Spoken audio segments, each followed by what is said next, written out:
another week older. Every single minute is another minute older. But here I am, and here you are, all the millions of thronging crowds coming to see me as if it was coming to see the Queen. Apparently, there was a jubilee this weekend, Queen's Jubilee. It was a platinum jubilee, which I believe is 70, something like that. 70 years has she been on the throne?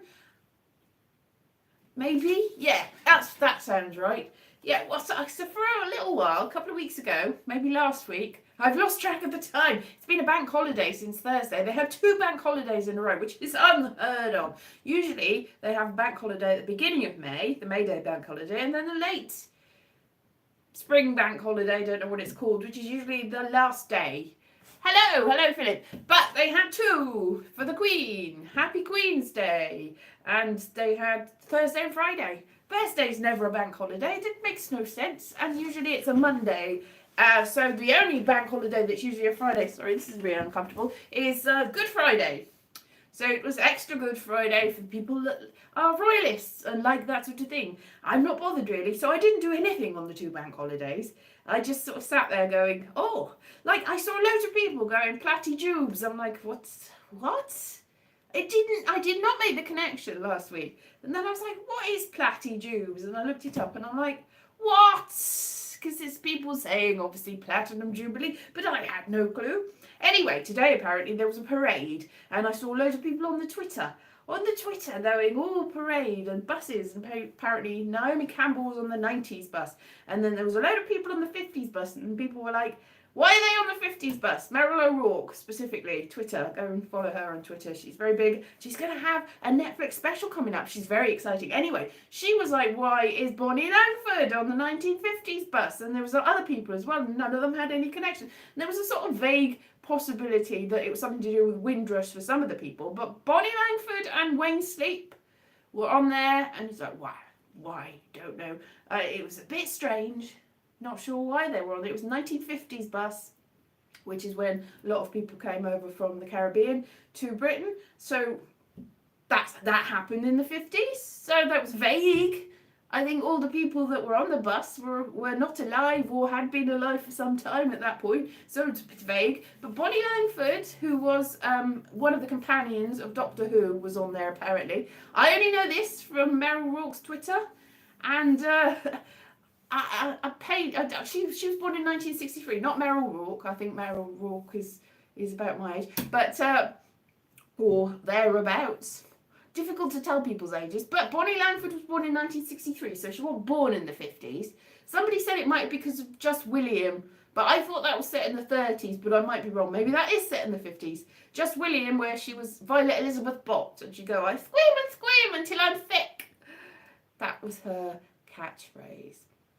Yeah, so she was a very annoying little girl that was in Just William, which was on TV and stuff like that. But I don't know what connection that has got to do with the Queen and the 50s and whatever. But there's also celebrities or people that were like, hooray for the Queen, hooray for whatever. If you're American, you might go, what Queen? Who? The Queen of the Netherlands. Not the Queen of the Netherlands, the Queen of Britain, England, United Kingdom, the head of the Commonwealth, that one, Elizabeth, who was on, in a sort of offhand way, who was on an episode of RuPaul's Drag Race, possibly this week, possibly the week before, because Monet Exchange, they had to combine 2 things, and she combined Bob the Drag Queen and Queen Elizabeth, so it was Bob the Drag Queen Elizabeth, and that was quite clever.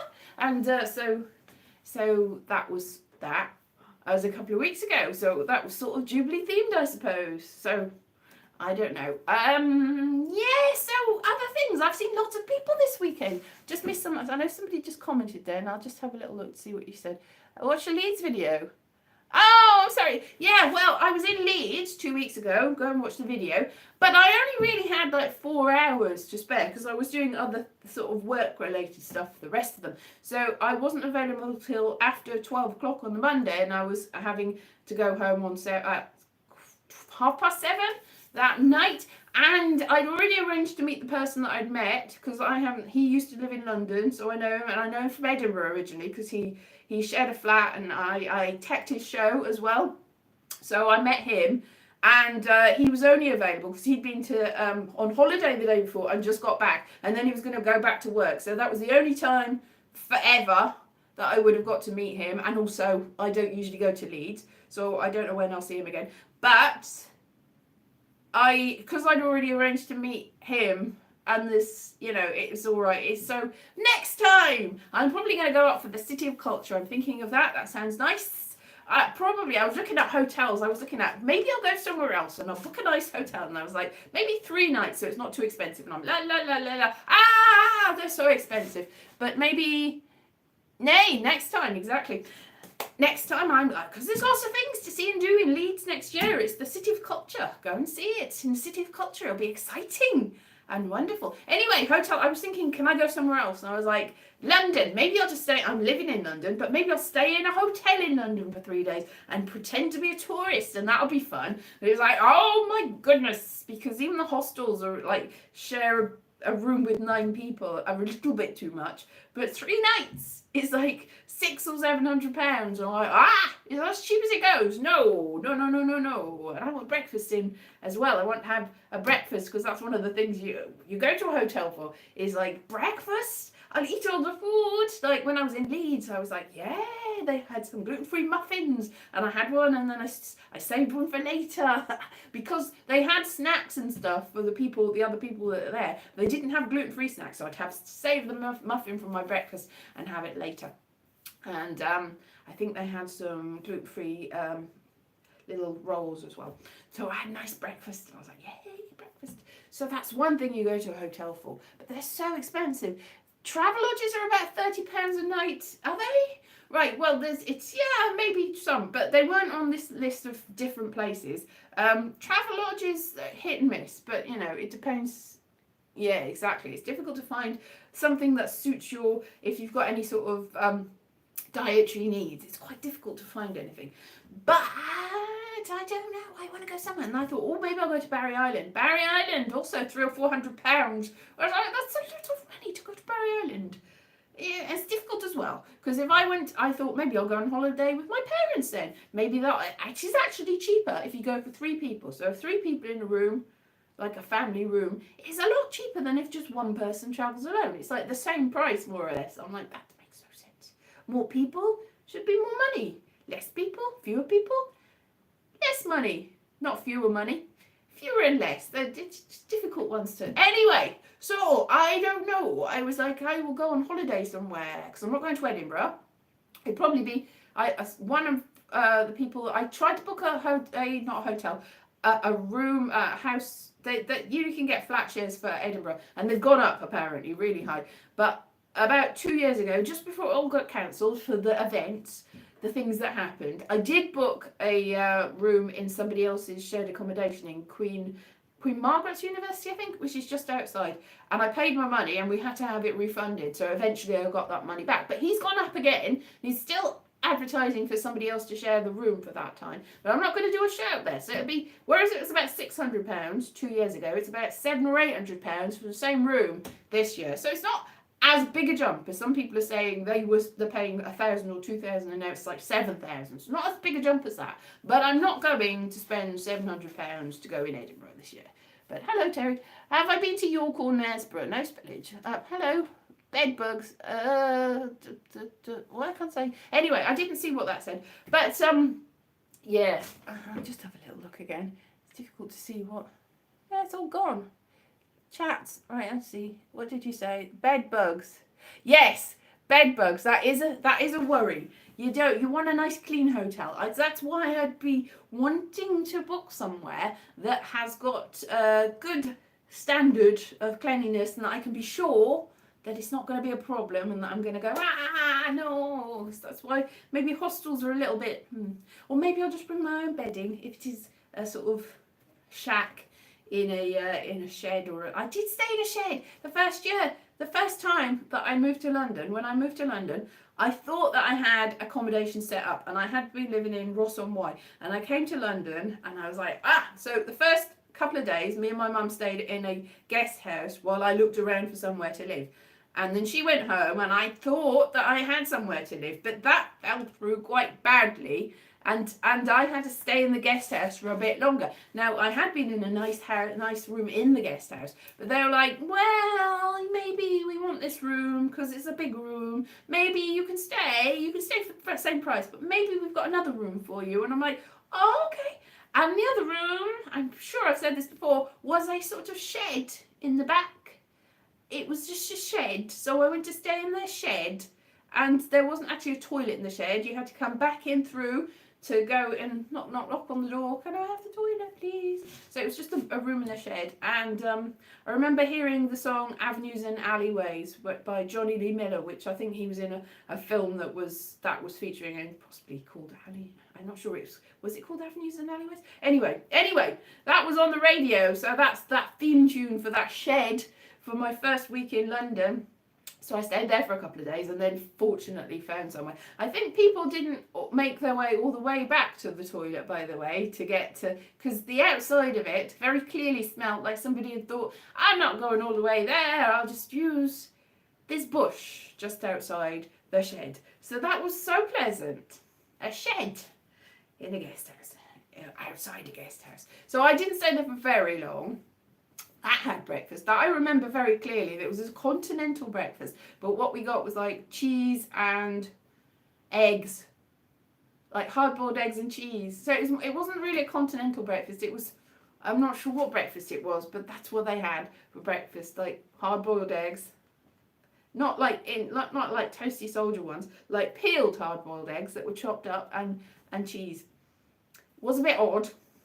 They might have had pickles as well. It was a strange breakfast, but maybe that is a breakfast. It worked as a breakfast. It was at breakfast time, but it wasn't what I'd have expected for a breakfast. Breakfast. But it was a breakfast.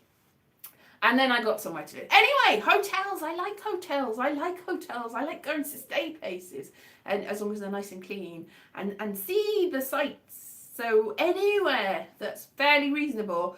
I'm thinking of maybe just like going and seeing the city and filming something, and then that'd be fun. So anywhere that you think that I might have a reasonable level of accommodation for a cheapness of price, the suggestions would be, that you want to see that city or town or somewhere that is accessible from where I am, or if I go to stay in Wales for the summer, that is accessible from there. So somewhere that I can get to by public transport is what I'm trying to say, because my dad does not have a car anymore. So if I'm staying in Wales, I can't rely on him to drive me places. So I'm going to have to try and find somewhere that's not too expensive and too far and too hard to get to. So that will be a challenge, trying to travel on your own without having a car. It's a bit of a bind unless you've got other people there. Anyway, any suggestions would be very much. I think the thing is, live chat, come back. Yes, sounds like a ploughman's lunch. No, it wasn't a ploughman's lunch. It was sort of egg and cheese. Not the sort of pickle, not Branston pickle, like gherkin or the sort of the cornichon, the cucumber, pickled cucumber. That was what it was, not ploughman lunch sort of things. We're going back to the breakfast. Somebody asked a question. So yeah, I don't know. I've seen lots of people this weekend anyway. I've been and seen and done things. Is it buffering? I think it might be buffering because there's other people using the internet at the moment, so it might be a little bit slow because there's sort of bandwidth challenging each other. So that might be maybe not your side, it might be my side. I don't know though. So yes, people, I went to barbecue yesterday. A barbecue outside, and I was in charge of barbecue for a while, so I cooked all the people's stuff. And I had a little veggie burger that I put on the one side, and I kept it separate from everyone else. Is it okay there? So I kept it separate from everyone else, and so I was using a flippy thing for my veggie burger on the one side, and I was moving everything around, and I was trying to make sure that it was all, because there's all sorts of meats that I was cooking, and for other people mainly. I was like, ooh, who wants this? It's like little everyone was bringing their own stuff really, and there was stuff there. Yeah, no, it wasn't an okra burger. It was a veggie burger. It was a soya burger really, which is difficult to cook on a barbecue. Anyway, so that was on the one side, and all the other things. So I was like, and also, you know, do you want to? Everyone seemed fine. They didn't really. I think there were a few people that didn't eat dairy but did eat meat, because it was more of an allergy than a lifestyle choice. So you had to keep something separate from each other. But it was mainly just flipping it around, and then if something got a little bit burnt, moving it. I don't know whether you've ever cooked a barbecue, but it's quite visceral. Like the flames are coming up and you have to... It was a thingy where you can like crank it so you can make the heat go up or down. And then I had some marshmallows. And somebody helped me. Somebody got the grilly part and put it at the back of it. It was a thing that had a top that went down to close it up in the end. So they put it on the back sort of shelf, and I thought, is that going to be safe? He's like, yes, it's going to be safe. So anyway, we cooked the marshmallows, and then I gave the marshmallows to everyone. I brought the marshmallows, and everyone was really impressed. They're big marshmallows. I was like, marshmallows, it's really good. I'd never toasted marshmallows before. I'd never barbecued anything before, so it was great. Anyway, I shut the door. I shut it because it was the end, and the little piece of grill that had been put on a little shelf at the back sort of jettisoned itself out and hit me right there in the top of the fire, and I was like, ow! Fortunately, because it had been on away from the heat for a little while at the shelf at the back, it wasn't hot. I didn't get burning. I just got, let's just check if I got a tiny bruise instead of a big huge burn, because it was cool by that point. There was still one grill part on it, and that would have been if it had been that one that had jettisoned off, but I think it was fixed in place. So I was lucky, fortunate really. Anyway, that was fun. I saw lots of people that I haven't seen for years and years and years and years and years and years and years. I got all sorts of discussions. Like a lot of people were talking about synesthesia and how they can see days of the week as colours. And I'm like, I always thought I had synesthesia, but I did an online test this week and it said I didn't. But then it's if you are defining it as you're seeing days of the week as colour and things like that, which this test was and which these people were, and I explained what I had, and they're like, that's not synesthesia. But I just looked it up on the internet, and what I get is synesthesia, but it's a different sort of synesthesia. For instance, I just saw a video of a stand-up comedian that I knew years ago. He's a sort of comedy magician who is dead now. He's not around. But I saw the video of him after all this time, years ago, and I could smell the smell that I could smell. He had an interesting sort of, he smelled a bit like sulphur. Let's be honest, it wasn't a pleasant smell. There was a sort of aura about him. And he's a very nice man, but he was a bit sinister as well at the same time. When I say he's a very nice man, it's like when you say about the fairy folk that they're the fair folk, because you don't want them to come and kill you in your sleep. And anyway, that was, I'm sure he wouldn't have done, but he was a little bit sinister. Anyway, it's this sulphurous smell. Suddenly, it was in. I could smell it just by looking at a picture of Ray Presto for 2 seconds. Yeah, and also names. If you say a name, that name conjures up an image in my mind. So a lot of things. So if you say something, then I can smell that. You know, apparently a load of people say you can't imagine a smell. You can't smell it again, but you can. You absolutely can. You can. It's like if you see a picture and the smell comes to, you can. I could actually smell it. It's like, and it was the smell that was associated with him, and also the picture that is associated with a word or a name. For instance, Jim used to make me go, oh, because I used to think of a slug on a leaf. The name Jim. Sorry if your name's Jim, but I would be like, ah. So it's a visceral reaction. You're seeing something when you hear. And when you hear a word or something, you associate it with it. It's still synesthesia, but it's a different sort of synesthesia, and it's not the classic one that a lot of people apparently have, which is associating things like a month is red, like June is green, or something like that. Is June green? I don't know. June green. That sounds like a classic Hollywood musical theatre and film star, doesn't it? June green. Yes. June is busting out or whatever.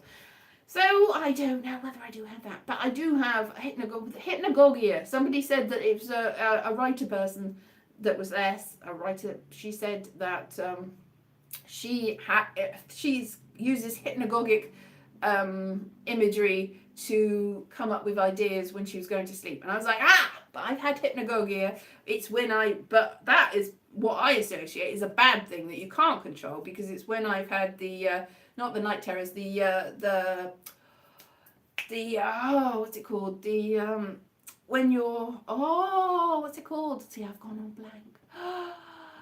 Yes, when you can't. I know what I mean, and I've forgotten what it is, but because I'm like panic when you can't move. Tell me what it is. I know what it is. I've just forgotten. I'm just like, I don't know what I'm saying. I don't know what I'm doing. I've gone all funny. Anyway, hypnagogia, where you can see visions of things when you're half asleep and half awake, and paralysis, sleep paralysis. That's it. I'm just like, getting it all come back. Capital Psi. Catalepsy. Okay, I'm like, that's far away. I've got this little phone. So I'm like, what does that say? Catalepsy. Yes, catalepsy. That sort of thing. But it was, it's paralysis, sleep paralysis. It's the night hag, classic night hag I've actually seen. And the cat, my dead cat that was like purring and striking me, and I couldn't wake up, and I was like, all these things, and aliens and dogs and cats. Green, they're often green. All sorts of monsters and things. Just like Stranger Things. And I'm like very aware that these things are not real. It's a hypnagogic state. But if I did not know about hypnagogia, I might go, no, it's terrible. What's happening? I'm being visited by aliens and ghosts and demons. And there's no such thing as that. It's just your brain is half asleep and half awake. So you've got a dream state, but it's so real that it's sort of like you can see it and your eyes are open and you're like, you're like, I just said something. Did you not hear me? And like, no, you didn't say anything. You just thought you said something. Lucid dreaming and stuff like that. Yeah. Anyway, that is a strange phenomenon. So I saw lots and lots of people yesterday, because I also saw some other people that I haven't seen for years and years and years. So it was like, whew, so many people in one day. So many people. Hello from South Wales. Yes, the Ghost Child. That's a nice name. The Ghost Child, Georgia. Ooh, I like your name. That's a good name. Hello from South Wales. Hello from London to South Wales. I'll be in South Wales quite soon, but I don't know when. I was probably gonna travel today and get there, but now I'm just like, because I got invited to the barbecue, and then I'm like, my mum's like, are you visiting soon? I'm like, yes, I don't, probably, yes. Anyway, the person that was talking about hypnagogia also knows Russell T. Davies, because she went to school with him. Ooh, that's exciting, in Swansea. So I was like, ooh, that's interesting. That's an interesting thing. That's good. So we got talking about Doctor Who as well. Doctor Who and all sorts of stuff. Doctor Who, which I'm looking forward to soon. But not yet. And I'm not in it. Obviously, I know everyone wanted me to be the next Doctor. Don't be silly. That's a stupid thing to say. I wanted me to be the next Doctor, but I didn't actually audition for it, so I can't be held. Well, it's my fault for not auditioning to it, but I didn't obviously apply or get invited or have any chance of that happening. People are talking next door. People are like, shut up. It's like, I don't care. This is my room. Not my room. This is a room in this house. Now I need to be quiet. I know I would. Wouldn't I? Yes. So also I got accused this week because I was answering other people's tweets that I should not have got involved in, and I was like pointing out facts and pointing out figures and like, yes, well, even if you do believe this, what about this? And people said I got an agenda, and I was like, I don't have an agenda. I definitely don't have an agenda, because I don't, even when I'm supposed to have an agenda. Like, for instance, I had a meeting yesterday that I was supposed to make an agenda for. Did I? No, I didn't. I don't do agendas of any sort. But agenda just means a list of things that you mean to do, or things that you intend to achieve. That's all agenda means.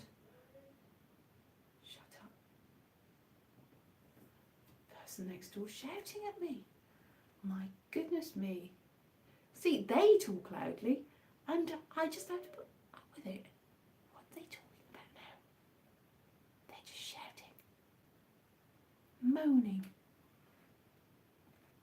So that's now I feel obliged to speak very quietly, but I don't see any reason. Freedom of speech and everything. Anyway, I got accused of having an agenda. I don't have an agenda at all. That's a stupid thing to accuse me of. People always, if they disagree with you, oh, you've got an agenda. It's like, oh, I've just got this idea and you've got that idea. I'm not stopping you having your idea. Don't stop me having my idea. And also people are being very horrible online. There's an awful lot of horribleness online. And people very entrenched in their ideas. I will listen to other people's ideas and usually go, oh, maybe they've got a point, maybe I'm wrong, and then think about it. And then come up with my own sort of, oh, yeah. But what's been happening this week is I've said things that have just been not really actually based on anything except here is a document, read document. Here is a factual figure, read factual figure. And they've gone, nah, agenda, you're evil. And I've gone, oh, duh. Because it's an ad hominem attack.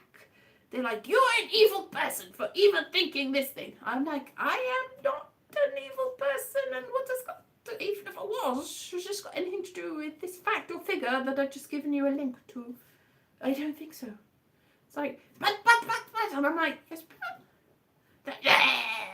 That's how this is how these interesting arguments have gone this week with a number of people. It's not just one person, it's just a number of people have been like, rah! And I've been like, but, and also the implications of this thing mean that even if you disagree with the thing, think about how this could lead to other things. And like, ah!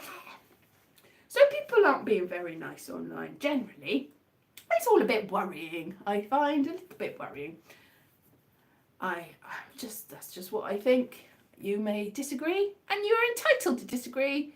I won't argue with that. As certain musical chords are playing on a cello can taste pistachio ice cream. Oh, yes, exactly. Well, that is synesthesia, Barry. That is definitely synesthesia. If you hear something and you taste something, then that is synesthesia. You one sense set off another sense.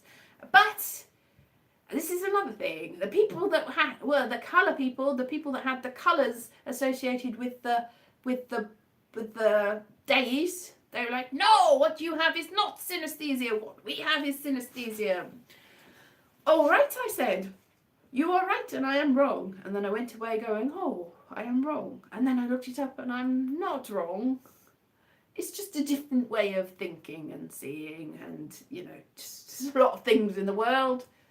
There's a lot of things that aren't right and wrong. They're just somewhere in between. This, on the one hand, is this idea and this is the other idea. Is this right and is that wrong? Is that wrong? Is that right? Is that wrong or right? No, there's somewhere in between. Everything is somewhere in between. I feel like I am the bridge between things. I'm trying to make peace and make the bridge between all sorts of different ideas. I shouldn't be responsible for this, and I probably am not. But I feel like I'm sort of in the liminal space. Is that what it is? Liminal space between the worlds.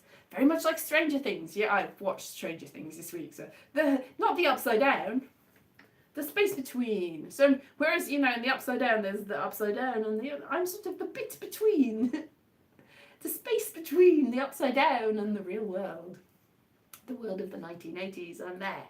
Blech. That's where I am. That makes no sense. I don't know where, you start going down an analogy, the root of an analogy or a metaphor, and you get led astray a little bit. It's like I've gone too far down that, and I've made this analogy and I've stretched it as far as it stretches, and it stretches no more. Way off in the distance you can see the point that you were trying to make at some point. Yeah, so it is really portal. Yes, exactly. It is real. What is real? The liminal space, the space between. Yes. Something, the upside down, something's real, Barry says. And I lost the thread of what that was about, and I'm not sure where I was going with that. Anyway, I think the best way to be is in between. Have a strong view and express that strong view, and then listen to the other opposing strong view, and don't come closer to them, just listen to them. Try to see their point of view. Their point of view might be complete pants, but listen to it anyway.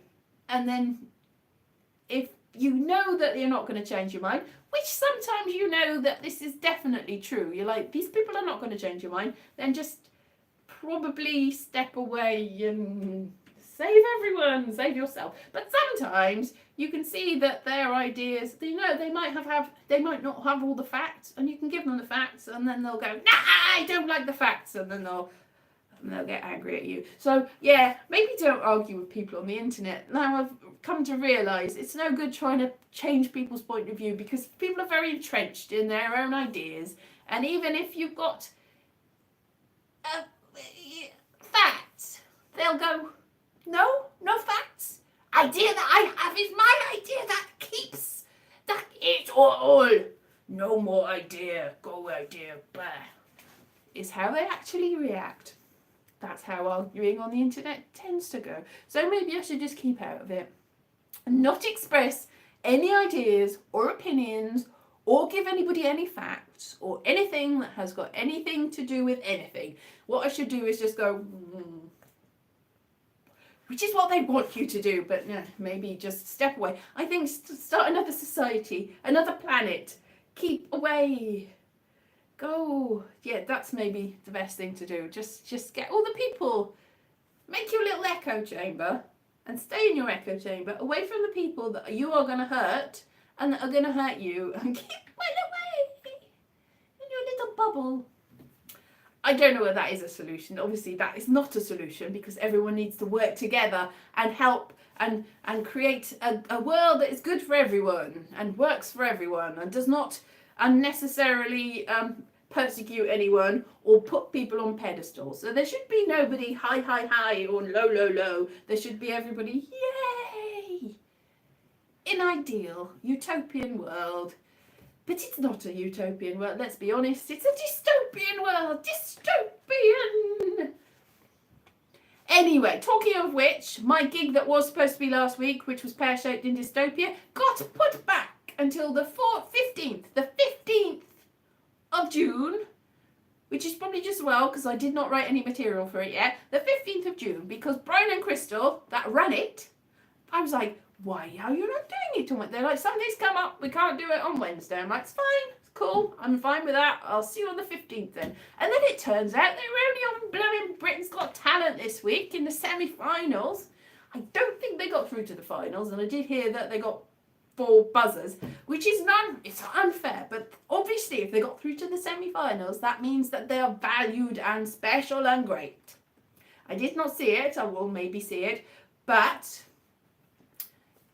I'm sure that it was great, and they're very funny, and I am going to be on the show, the online show, on the 15th instead of last week, because it wasn't there last week. There was none. Anyway, that was me just going down the dystopian line, because it's just pear-shaped in dystopia. And I will see you then. I will see you before then, because that's a couple of weeks' time. It is now the 5th of June, lost track of the time, and it's another 10 days. Far in the future. Anyway, have a lovely week. I hope that some of this has made some sense. It hasn't buffered too much, and that you are happy and joyful and everything is good for you. And my advice is, if you've got something controversial to say on the internet, do not say it. Keep it to yourself, because it is not worth the hassle for you or other people. Everyone will get stressed. All right then, may you be well too. Thank you very much. Bye.